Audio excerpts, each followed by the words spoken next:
राम थोड़ा नीचे करिए भी।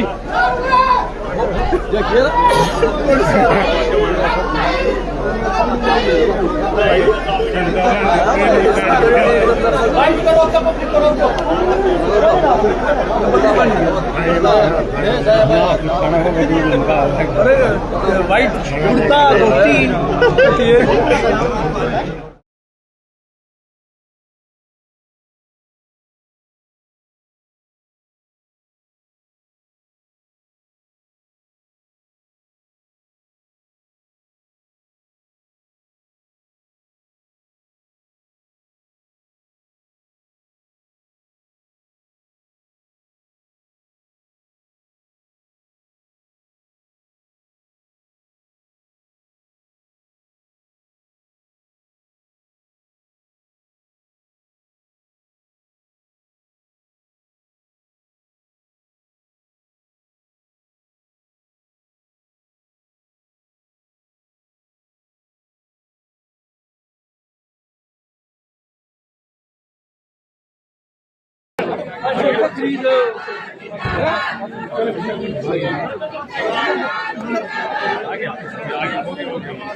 पीछे पीछे पीछे जाओ।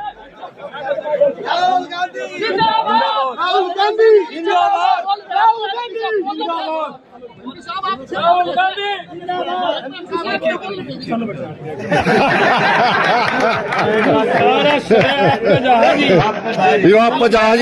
आपको जहाजी सारा सारा फोन की चल भाई साहब का पूरा रखा की तरफ से दोबारा मदीना गांव के पीछे बहुत हर सरपंच आया घर पे आए थे तो अच्छा लगा। अमीरों की शादियों में तो सब जाते हैं, ताकि उनकी बेटी की शादी में कन्यादान करने के लिए आए। हमारे पास सौभाग्य है जो हमारी बेटी का आशीर्वाद देगी। पहले जीरी लगवाने के लिए आए थे। हाँ, पहले जीरी लगवाने के लिए आए थे। फिर उन्होंने हमारे को वहाँ पे भी बुलाया था, दिल्ली भी गए थे हम खाने पे भी, बहुत अच्छा लगा था। और अभी कार्ड दे के आया तो जब भी उन्होंने बोला था कि मैं वादा किया था, वो वादा निभाया इन्होंने।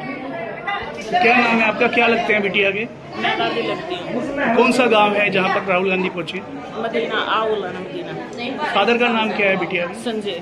पहुंचे, आपकी बेटी को आशीर्वाद दिया है, कितनी बड़ी बात मानते हैं? बहुत बड़ी बात माना जी।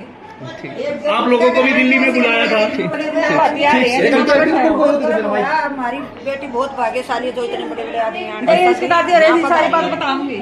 जो सारे बड़े बड़े आदमी यहाँ के पधारे पे भाग्यशाली बच्ची है। तो आज क्या लेकर आए, क्या बिटिया को आशीर्वाद दिया क्या? देखो जी, हमने नहीं मेरा वो दान कर रखा, देखा। उन्होंने अपने वचन को निभाया। जैसे मैंने कहा कि जो बड़े बड़े धन्नाट उद्योगपतियों की शादियां होती हैं तो पूरी दुनिया पहुंच जाती है, लेकिन गरीब परिवार की बेटी की शादी में राष्ट्रीय अगर नेतृत्व में अगर कोई पहुंचे तो हमारे नेता राहुल गांधी जी पहुंचे हैं। ये उनकी एक सोच दिखाती है। आज की जो विजिट है उनकी, ये उनकी जो सोच है दीपेंद्र जी वो दिखाते। उन्होंने अपना वचन ही नहीं निभाया। एक उनकी जो दृष्टि है उस दृष्टि का भी ये प्रतीक है। दीपेंद्र जी, राज्यसभा चुनाव को लेकर क्या कहना चाहेंगे? एलपीजी सिलेंडरों को लेकर मारामारी हो रही है 25 दिन। देखिए, आज देश की जो सरकार की विदेश नीति रही है उस विदेश नीति के कारण जो तेल की स्थिति है वो चिंताजनक बन गई है देश की, क्योंकि आप देख रहे हैं इस तरह की विदेश नीति रही कि अमेरिका ने कहा कि आप तेल रशिया से नहीं खरीदो, आप वेनेजुएला और हमारे से खरीदो। रातों रात तो तेल खरीदने का फैसला हो गया। तो अब अगर किसी और देश से हमारी विदेश नीति और कहाँ से तेल खरीदेंगे फैसले अगर वाशिंगटन डीसी से होंगे, दिल्ली से नहीं होंगे, तो अगर ट्रम्प करेंगे वो फैसले तो हमारी देश की जनता की रखवाली कौन करेगा? यह आज बड़ा प्रश्न देश के सामने है। जो एलपीजी पे जो प्रदर्शन हो रहे हैं, जो एलपीजी महाराष्ट्र में कई होटल ऐसे जो बंद हो गए हैं उसको लेकर, गैस की किल्लत को लेकर। मैंने जैसे कहा कि कई जिस गैस की किल्लत को लेकर जो आज पूरे देश में स्थिति बनी है और डीजल और पेट्रोल की भी बात आज आ रही है कि भाई तेल की क्या स्थिति है, कितना अभी स्टॉक में है, कितना नहीं है, सारे प्रश्न चिन्ह उठ रहे हैं। महिला नेत्री तो ऐसे में जो तेल खरीदने की नीति थी हमारी, वो आज तक जब से देश आज़ाद हुआ तब से लेकर अब तक तेल खरीदने की नीति का फैसला दिल्ली में बैठे भारत के प्रधानमंत्री लिया करते थे। अब वाशिंगटन डीसी में बैठे ट्रंप ने फैसला करा दिया कि भाई आप यहाँ रशिया से नहीं खरीदोगे, आप अपना वेनेजुएला से खरीदोगे, अमेरिका से खरीदोगे। तो ऐसा होगा तो देश के लोगों का रखवाला कौन होगा, उनके हितों की रक्षा कौन करेगा? क्योंकि अमेरिका कोई फैसला कोई हमारे हक में तो करा नहीं रहा। अमेरिका तो अमेरिका के हक में फैसला करा रहा है, लेकिन हमारे देशवासियों के हक में फैसला करने का दम हमारी सरकार में। हरियाणा के राज्यसभा चुनाव को लेकर क्या कहेंगे सर? बीजेपी ने 2 कैंडिडेट उतारे हैं, बीजेपी ने 2 कैंडिडेट उतारे हैं सर।